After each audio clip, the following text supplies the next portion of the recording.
Olá, seja bem-vindo a mais uma entrevista aqui do Tempo e Dinheiro. Hoje vamos falar sobre o café. A disparada das cotações no mercado internacional, a atuação da China, principalmente como grande consumidora de café nos próximos anos, isso já está sendo realizado, registrado nesse momento, oportunidade para o Brasil no mercado da exportação de cafés e, lógico, essas altas registradas anteriormente e atualmente a gente tem acompanhado essa disparada nas cotações, tem chegado ao cafeicultor de uma forma um pouco mais efetiva, tem um ágio muito grande ainda sendo cobrado ou descontado na hora da venda às cooperativas ou até mesmo na hora da exportação. Nós vamos destrinchar todas essas informações nesta participação especial hoje, direto de Colatina, no Espírito Santo, do Fernando Maximiliano, que é gerente de inteligência do mercado de café da StoneX, que já está conosco. A StoneX é aqui de Campinas, interior de São Paulo, mas quem está conosco, Fernando, direto lá do Espírito Santo, a terra do Robusta. Boa tarde, é um prazer falar contigo, Fernando. Ô Sérgio, é um prazer enorme estar contigo aqui também. Primeiramente, gostaria de agradecer o convite, né? E é muito bom estar aqui para falar com o pessoal sobre o café, o mercado que é muito volátil, cheio de incertezas, de surpresas, né? Então, eu gostaria de agradecer e vamos falar assim sobre o mercado, vamos discutir esse assunto tão interessante. Nós que agradecemos a tua participação conosco e eu começo pelo grande destaque que a gente tem acompanhado, pare a passo, né? Pare passo essas negociações com café robusta e conilon, diminuindo a diferença entre um e outro, até que finalmente nós temos uma boa notícia, né, em relação ao café, o conilon robusta, em comparação ao arábica. Gostaria que você desse essa boa notícia para a gente. Olha, primeiramente, Sérgio, isso é um fato histórico, né? Na última sexta-feira, os preços de café robusta ultrapassaram as cotações de café arábica no Brasil, né? O indicador CPEA para o café robusta fechou a sexta-feira cotado em mais de R$ 1.480 a saca. Esse valor é 2,5% maior que o indicador para o café arábica na sessão da sexta-feira. Então, é realmente algo inédito, tá? A gente vê os preços de café robusta ultrapassando as cotações de arábica, que a gente fala, né, do indicador do CPE, que é o café tipo 6. Claro que existem variações de preço, né, tendo em vista até as variações dos padrões de qualidade que a gente tem. Né? Isso é sem sombra de dúvida, mas é um fato inédito, é algo histórico, e é um cenário, tá, Sérgio, que tem refletido em uma condição global de oferta reduzida, oferta apertada de café robusta. A gente viu aí ao longo desse ano, na realidade, né, os preços avançando demais, desde o final do ano passado, do último trimestre de 2023, os preços avançando demais, principalmente no terminal londrino, reflexo de uma oferta limitada de café robusta, né, lá na Ásia. A gente sabe que o Brasil ele é o maior produtor mundial de café, mas quando a gente fala de café robusta, o Vietnã, que é o maior produtor mundial de robusta, né, o Brasil está em segundo lugar e a Indonésia em terceiro lugar. Então, os problemas produtivos lá, que foram reflexo dos problemas climáticos, né, mais recentemente, principalmente por conta, né, do El Niño no final do ano passado e no início desse ano, impactaram severamente a produção por lá, e isso tem, né, resultado aí nessa escalada dos preços no mercado internacional. E mais recentemente, Sérgio, um fator interessante é que no Brasil, né, a gente teve aí essas ondas de calor que nossas regiões enfrentaram aí no final de 2023, também geraram um impacto negativo para a produção de café robusta, o que a gente viu aí um volume menor do que o potencial que essas regiões poderiam produzir. Isso tudo corroborou aí para esse cenário de tanta valorização do café robusta em detrimento ao café arábica. Bom, de alguma forma, só para poder identificar e pontualmente imaginar não dá, né? Mas falando de números é mais fácil, né? Falar sobre essa cotação histórica do Robusta em relação à Arábica. Na última sexta-feira, para se ter uma ideia, em dólares, a saca do Arábica fechou em $256, 256,33, enquanto que o café Conilon Robusta, na média do Espírito Santo, a $262,65. No mês de agosto, o Robusta, segundo o indicador, acumulou uma alta de 16,73%, enquanto que o Arábica teve aí uma alta também de 2,28%. É uma disparada, uma diferença bem grande, algo histórico, como o próprio Fernando está dizendo. Agora, nós temos ainda os problemas climáticos, né? Seja no Vietnã, seja aqui no Brasil, que é no foco das atenções. Há alguma possibilidade, ou pelo menos o mercado internacional visualiza uma diferença ou algo um pouco melhor para a produção do Robusta no Vietnã, na Indonésia, uma reversão daquele cenário de perdas, de seca que vem impulsionando o café no mercado internacional ou não, Fernando? Olha, essa é uma pergunta bastante importante, né? Eu acho que a gente tem que esclarecer aqui. O que acontece, Sérgio? Vamos falar de um país por país, né? Então, Vietnã, se a gente olhar os números do SGA, né? Ele recuou ali de 32 milhões de sacas para 29 milhões de sacas na temporada anterior, né? Se manteve aí numa faixa inferior, inclusive alguns players, né? Algumas organizações acreditam que a produção foi até menor do que isso. Para a próxima temporada, Sérgio, o Departamento Americano de Agricultura aposta em uma produção igual, né? 29 milhões de sacas. Então, basicamente, mantendo aí o que foi a produção da temporada anterior. Só que isso não é um consenso do mercado. Na realidade, grande parte dos players acreditam que a produção deve cair na próxima temporada, com algumas organizações falando em produções na casa de 24, 25, 26 milhões de sacas. Então, existe aí uma discrepância, né, um cenário de visões diferentes com relação à produção vietnamita de café.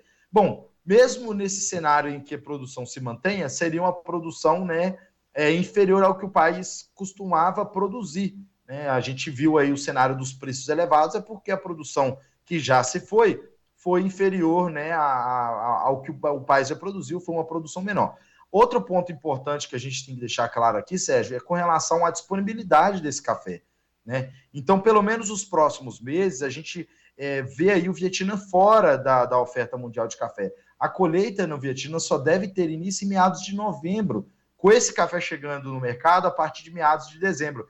Então, até lá, a gente ainda tem o Vietnã fora da oferta mundial de café, e isso continua sendo um fator positivo para as cotações de café robusta. Para o Brasil, a gente está no início ainda do desenvolvimento, as regiões de robusta floraram, mas ainda é muito cedo para realmente avaliar o que vai ser a produção brasileira em 2025, 2026, tendo em vista que várias etapas cruciais ainda estão por vir e que dependem muito do clima. E você sabe muito bem, né, Sérgio? O clima tem empregado várias surpresas aí para a gente, infelizmente, né? E esse clima que está sendo monitorado, a gente pode considerar que o mercado hoje é climático na essência, levando em considerações essas questões voltadas não só ao Vietnã, aqui no Brasil, essa seca em várias regiões. É certo que, pelo menos a previsão demonstra que lá em meados do finalzinho desse mês de setembro, comecinho de outubro, as chuvas possam voltar. Mas o mercado é climático hoje ou é um mercado mais financeiro? Como é que vocês avaliam essa situação no mercado em si? Olha, o mercado, você bem disse, o mercado hoje ele está muito ligado à questão climática. Olha só, vamos fazer um balanço do mês de agosto. Você, inclusive, trouxe números muito importantes, né? A CPEA robusta fechou com quase 17% de alta, né? 16,7%. O Arábica com um avanço bem menor, mas também terminou o mês de agosto em alta. Mas, Sérgio, olha o que aconteceu no mês de agosto. E primeiro, na verdade, eu vou até trazer uma análise um pouco mais completa. Antes do mês de agosto, até o mês de julho, né? Qual que era a visão do mercado? Qual que era a visão dos analistas? Olha, a gente enfrentou cenários adversos em 2020 e 2021, em 2022, principalmente por conta do Laninha, né? Você lembra lá atrás, a gente teve o Laninha nesses anos que provocou uma seca no segundo semestre, que afetou ali a florada do café arábica. Em 2021, a gente teve uma geada. Depois, em 2023, a gente teve um El Ninho que trouxe ondas de calor, e a gente até comentei aqui agora que prejudicou, sim, sem sombra de dúvida, a produção de robusta no Brasil. Aí a gente entra agora em 2024. Todos os modelos, né, na verdade, os modelos já começavam a apontar uma transição de El Niño para neutro, e foi o que aconteceu. Nós estamos ainda em um cenário de neutralidade, né, desde aí o segundo trimestre do ano. Então, qual que era a análise, Sérgio, até o final ali de julho? É de que seria o primeiro ano normal desde 2020. Né? Então, a expectativa era, passou julho, a gente passou o risco da geada, né? Passou o inverno brasileiro, entramos em agosto, a condição é neutra, então a expectativa é que as chuvas voltem ao normal, que as chuvas sejam adequadas para o desenvolvimento da florada, do chumbinho. Essa era a visão. Aí a gente entra no mês de agosto. Na primeira semana, no início do mês de agosto, a gente já topa de cara com uma massa polar que causou geada, claro, em uma escala muito inferior, né, em áreas muito localizadas, mas a gente enfrentou uma massa polar no mês de agosto, algo que não é inédito, mas é algo raro, não é comum a gente ter essas temperaturas muito baixas no mês de agosto. Além disso, mesmo que não tenha tido geada de fato, né, em uma região muito ampla, houve em regiões localizadas, a exposição das plantas e dos botões florais a temperaturas muito baixas, extremos de temperatura, é prejudicial para o desenvolvimento, né, dessas etapas iniciais da safra que está por vir. Então, isso aconteceu já no início de agosto. Depois, a gente teve uma onda de calor, né, e depois as temperaturas voltaram a cair com uma segunda massa polar, mas aí não houve o registro de geadas, e agora nós estamos falando de onda de calor de novo, né? E sem contar que durante todo esse período, Sérgio, não houve volumes significativos de chuva em todo o cinturão cafeiro no Brasil, né? Volumes muito baixos de chuva, e os modelos apontam que a chuva, pelo menos, né, o que os modelos apontam hoje, e deixar isso claro, o modelo climático, né, ele tem que ser monitorado de perto, porque muda, mas o que os modelos têm apontado hoje é que as chuvas só retornariam no final de setembro. Né? E aí tem uma outra questão importante também. A partir do retorno dessas chuvas, o volume vai ser significativamente suficiente para repor o estoque de água no solo. Os mapas de umidade no solo mostram que o estoque de água no solo está muito baixo. Então, esse é o cenário atual, tá, Sérgio? Esse é o cenário que, inclusive, deu suporte a essas altas nos terminais lá fora nessas últimas semanas, que é essa preocupação com a florada no Brasil. O Brasil, essa etapa da florada ela é crítica. Se a gente tiver qualquer problema aqui, mesmo que o clima se restabeleça depois, já está definido, né, o impacto, não tem como você recuperar um botão floral que abortou, né, não tem como recuperar um chumbinho ou um fruto que abortou, né? Então, o clima agora ele é crítico e a gente está vendo aí temperaturas elevadas, inclusive nossas equipes estão a campo realizando pesquisa, trabalho de campo. Foi registrado, por exemplo, no Cerrado Mineiro, temperaturas acima de 40 graus hoje, né? Os modelos apontam que no estado de Rondônia as temperaturas podem ultrapassar 45 graus Celsius. Regiões do sul de Minas, regiões no Cerrado, Mogiana, podem enfrentar aí temperaturas acima de 35 graus Celsius nos próximos dias, e essas temperaturas elevadas são prejudiciais, sim, para o desenvolvimento do café. Então, esse é o grande gargalo, tá? Que a gente tem observado e que é um fator que tem preocupado todos os agentes aí no mercado de café. Bom, fora essa questão climática, sem dúvida nenhuma, uma preocupação muito grande, essa gangorra nas temperaturas, né? Hora dentro do forno, hora no congelador e vice-versa, né? A gente tem acompanhado essa situação. Agora, nos modelos futuros, né? Nos gráficos, que geralmente vocês estão acompanhando pontualmente, né? A tendência daqui para frente é de novas altas, a expectativa de preços mais elevados daqui para frente, ou Fernando? Olha, o mercado de café ele é muito volátil, né? Então, eu sempre costumo falar que afirmar, né, categoricamente qual que é a direção do preço, qual o valor que esse preço vai alcançar, é realmente muito difícil.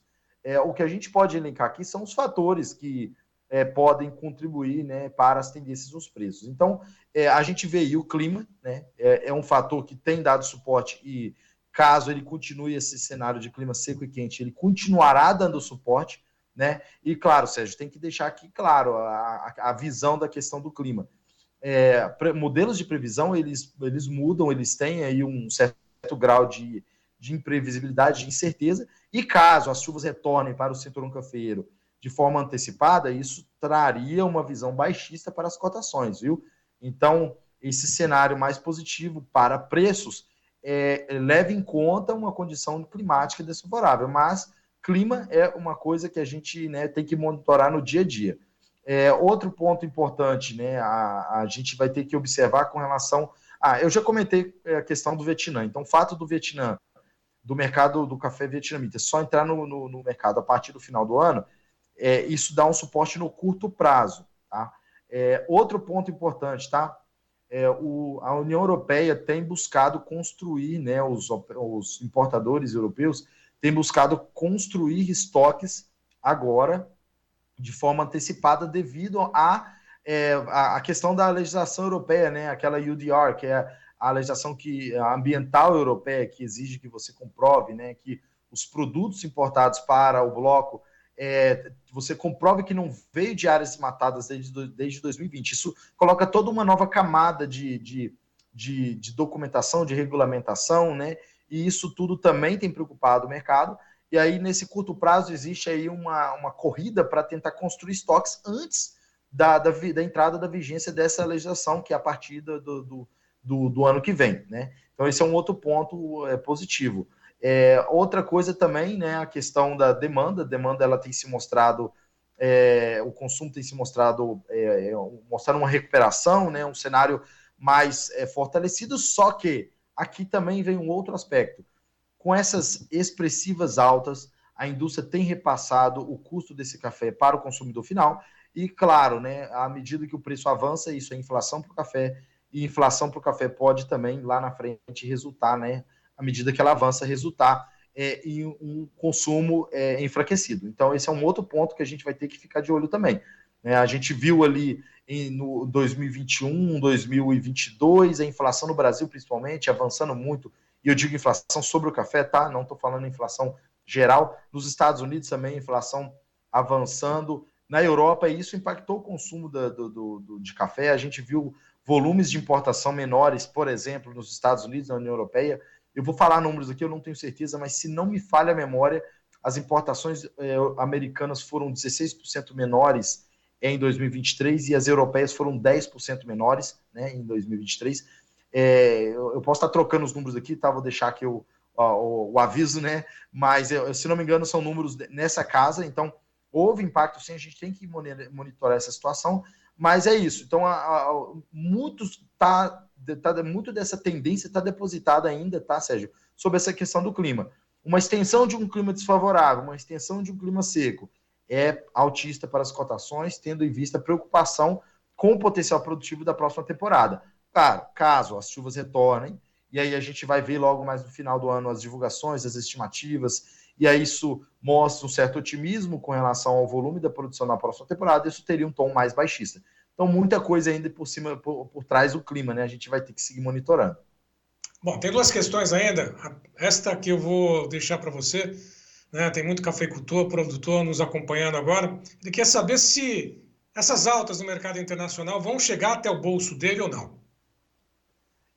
E tem chegado, né? A gente viu aí os preços de café robusta alcançando o maior patamar histórico, né, no Brasil, o indicador robusta, né, o CPEA. Os preços de café arábica também em volumes historicamente elevados, então o preço tem sido repassado.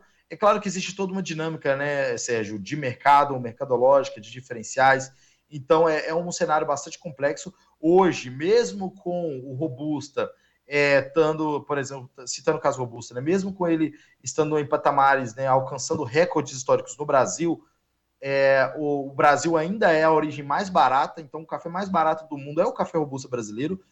Um importador europeu, um importador americano, se ele vai comprar um café, ele vai lá vai lá no Vietnã, ou ele vai lá na Indonésia, ele vai ter que pagar um preço, um prêmio substancialmente maior, né? Não me recordo o número exato agora, esses valores são muito voláteis, mas algo na casa de $700 a tonelada, acima do que é negociado em Londres. Enquanto no Brasil a gente está aí com valores na casa de $400, $500 abaixo da negociação em Londres. Então, os valores no Brasil são os mais competitivos, mesmo alcançando patamares historicamente elevados, né? Máximas históricas do Brasil. Então, isso mostra aí a competitividade do café robusta brasileiro. Também tem uma questão, né, importante por trás disso, que é a capacidade do produtor brasileiro produzir um café com um custo de produção mais competitivo. Nós sabemos aí que o produtor brasileiro é profissional. Eu sempre trago esse comentário, faço muitas palestras no Brasil todo, e eu sempre gosto de mostrar, né, esclarecer a questão do produtor brasileiro. O produtor brasileiro, ele é profissional, ele leva, né, a sua grande maioria, leva a propriedade como uma empresa, faz controle de custos, usa tecnologias para reduzir custo, para aumentar a produtividade, o que também dilui o custo por saca. Então, isso tudo mostra o profissionalismo do café brasileiro, isso tudo mostra que nós somos muito competitivos e que coloca o Brasil na dianteira dessa questão da oferta mundial de café. O café robusta brasileiro é o mais competitivo, né? O arábica também é um dos mais competitivos, né? E isso sempre coloca o Brasil aí na dianteira da oferta mundial de café e continuará, tá? Inclusive, Sérgio, trago um comentário bastante legal que a gente gosta de responder, não? Eu recebo muitas perguntas sobre isso. Quando o Brasil vai ultrapassar o Vietnã, né, na produção de robusta? A gente acredita que nos próximos anos, sem dúvida, o Brasil deve ultrapassar o Vietnã, sim, porque o Brasil ele segue nessa esteira de tecnologia, de avanço, de competitividade, colocando aí o Brasil como o principal fornecedor mundial de café. Bom, nós temos essa questão, um assunto puxa o outro, né? Nós precisaríamos pelo menos uma hora para poder bater um papo aqui, né? Detalhar todas essas questões voltadas ao mercado do café, né? Você falou agora da competitividade do Brasil em relação a outros países, né? A questão logística, né? O Atlântico está aqui, né? A Europa está praticamente batendo as portas, né? Do Brasil, é lógico, guardando as diferenças, fazendo uma figura de linguagem nesse sentido. A questão logística é muito mais vantajosa para os europeus virem buscar o café aqui no Brasil. Agora, nós temos um outro aspecto, né? Você falou da profissionalização do produtor, né? Na questão dos custos, ele tem usado cada vez mais as ferramentas de proteção, né? Ele faz as médias de negociação, não tem mais aquela história, vou esperar subir mais, vou ficar em cima do saco do café, sentado, esperando novas altas. Não, está todo mundo ali, o produtor já sabe que tem que fazer média e fazer proteção, né? Seja com dólar, né? Redear, fazer a proteção, aproveitar os bons momentos, fazer essas operações, essas ferramentas aí disponíveis. Agora, a China, né? Não é de surpreender, mas ela vem sendo a maior parceira, ou daqui a pouco vai ser a maior parceira dos produtores ou do Brasil no mercado do café. Tem batido recordes sucessivos de importação. Quer dizer que o café brasileiro chegou na China, está se tornando a hora do café por lá, uma hora ocidental, por dizer assim, Fernando. Olha, Sérgio, esse assunto é muito bom de se tratar, né? Em 2019, eu palestrei lá no Coffee Dinner de São Paulo, e um evento que é organizado pelo Cicafé. E eu lembro que eu trouxe, naquela época, uma discussão sobre China, né? Isso é uma discussão que, inclusive, vários outros analistas também já trouxeram. E a gente fez aquele velho cálculo, né? Olha, se a China, né, consumir café, vai acabar o café do mundo, né? Brincadeiras à parte. O consumo per capita chinês é muito baixo ainda, tá? Era muito baixo, ainda é muito baixo, tem melhorado, mas essa questão da China tem tomado um protagonismo e, como diz o ditado, né, ela está vindo para a mesa do café nesse momento, né, Sérgio? Então, olha só que interessante. Os dados do Café mostram aí que foi, eu não lembro muito bem os valores, mas foram quase 200%, valores assim, 170% de aumento nas exportações brasileiras para a China, né? Quando a gente olha o mercado chinês, e claro, não existe muita clareza, muita informação ainda, mas vamos olhar, por exemplo, a Luckin Coffee, que é a maior rede de cafeterias chinesa, né? Ela terminou, por exemplo, o ano de 2023 com 8 mil novas lojas. Eles tinham 8 mil no início do ano e terminaram o ano com 16 mil lojas. E esse ano já abriram mais... eu não lembro o número exato, mas um número assim realmente surpreendente de lojas. Outra coisa importante, né? A receita da Luckin Coffee, por exemplo, no ano passado, ela avançou ali quase 90%. Né? Que negócio no mundo que avança, né? Que cresce quase 90%. Então é realmente surpreendente. A expectativa é que esse ano a China continue, né, com o ritmo aquecido de importações brasileiras. Né? Inclusive, houve até a divulgação de uma notícia que a própria Luckin Coffee se comprometeu em comprar 120 mil toneladas de café brasileiro em 2024. Tem notícias rolando aí que eles estão elogiando o café brasileiro, que é o melhor café. Então, é um café que está sendo muito bem aceito no mercado chinês, né? E a gente quer que eles continuem consumindo café, a gente quer que eles avancem nisso. O Brasil também tem que fazer o papel de contribuir com a qualidade do café, sempre evoluindo a qualidade, e também na divulgação, na promoção do café brasileiro, né? Para sempre buscar novos mercados. Então, essa questão da China é muito importante, está todo mundo de olho nisso, e de fato a expectativa é que esse ano eles mostrem aí, né, as importações chinesas sejam surpreendentes. E ainda eu quero aproveitar, né, o tempo até voltar no assunto, a gente comentou agora há pouco sobre competitividade, eu queria trazer aqui um tema bem legal, tá, Sérgio? Olha só, a gente falou da União Europeia, que ela está vindo para negociar conosco, sobre essa própria legislação que eles estão, né, que eles estão implementando, que exige aí uma nova camada de protocolos para poder serem adicionados nas importações, que não é só de café, tá? Importações de café, mas importações de produtos agrícolas que vêm do Brasil. Então, mas aqui eu vou fazer uma análise do café. Existe aí uma perspectiva, né, em que o Brasil, na verdade, não é uma perspectiva, isso é um fato. O Brasil, ele é hoje o país que está à frente nessa questão ambiental, é pioneiro, é um país que tem ditado as regras, né, de como devem ser os procedimentos. Então, a gente vê aí o Brasil avançando e, de novo, se posicionando como um grande player, como um grande fornecedor mundial de café, e quem vai atender às necessidades dos nossos clientes lá fora. Inclusive, trago aqui até uma notícia que foi veiculada há algum tempo, que foi uma entrevista com o chairman da Lavazza, uma grande indústria italiana de cafés, né, o Giuseppe Lavazza, e ele, e me perdoe se eu estiver pronunciando errado, eu não sei falar italiano, mas ele comentou, né, nessa entrevista que, na visão dele, caso a legislação europeia seja de fato implementada, o Brasil quase que seria o único país, né, capaz de atender os pré-requisitos da União Europeia e atender aí as demandas, né? Então ele até comentou que os importadores europeus teriam que quase que comprar cafés exclusivamente do Brasil. Então isso aí mostra de novo o quanto o Brasil está avançado no mercado mundial de café. Bom, Fernando, rapidamente, essa questão toda, nós sempre falamos do Cerrado Mineiro, na região de Franca, no interior de São Paulo, Paraná, né? Nós falamos sobre o Triângulo Mineiro, né? Espírito Santo, produtor aí do Espírito Santo, como é que está? Está confiante esses contatos que você tem tido com os produtores por aí? Ele está confiante nessa safra que virá, pelo menos na remuneração? Está se preparando para isso?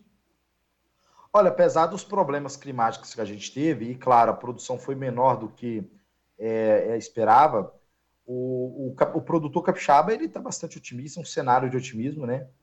Os preços estão em patamares historicamente elevados, então isso tudo contribui. E para a próxima safra, ainda é muito cedo, né? Então a gente vai ter que ver clima. Mas ainda assim prevalece, tá, Sérgio, um cenário de otimismo, sim, sem dúvida, para o produtor capixaba. Fernando Maximiliano, gerente de inteligência de mercado de café da Stonex, conosco aqui. O tempo está super seco, né, Fernando? Não sei se aí já bateu essa fumaça que está tomando conta praticamente da região sudeste, fumaça que está vindo da Amazônia, vem, recobre praticamente o estado de São Paulo. Está uma loucura isso aqui. Né? Uma temperatura de 28 graus, não está tão elevada assim, mas aquela névoa, né, que você percebe que é uma fuligem, não deve ter chegado por aí, pelo menos o estado do Espírito Santo tem a brisa ainda, né, do litoral, vai subindo, tem a montanha, diminui um pouquinho essa secura, né? Mas esse clima realmente está sendo monitorado e está preocupando.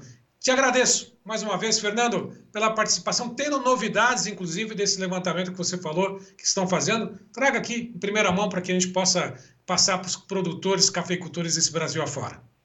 Sérgio, excelente. Eu agradeço aqui o espaço, a oportunidade para falar com vocês e falar com as pessoas sobre o mercado de café. Nós aqui seguimos à disposição para novos momentos. Sem sombra de dúvida, a gente vai divulgar aí as informações que estão sendo coletadas pela Stonex, muito provavelmente no início do mês de outubro, tá, Sérgio? Então, a gente já está prevendo aí algo no início do mês de outubro.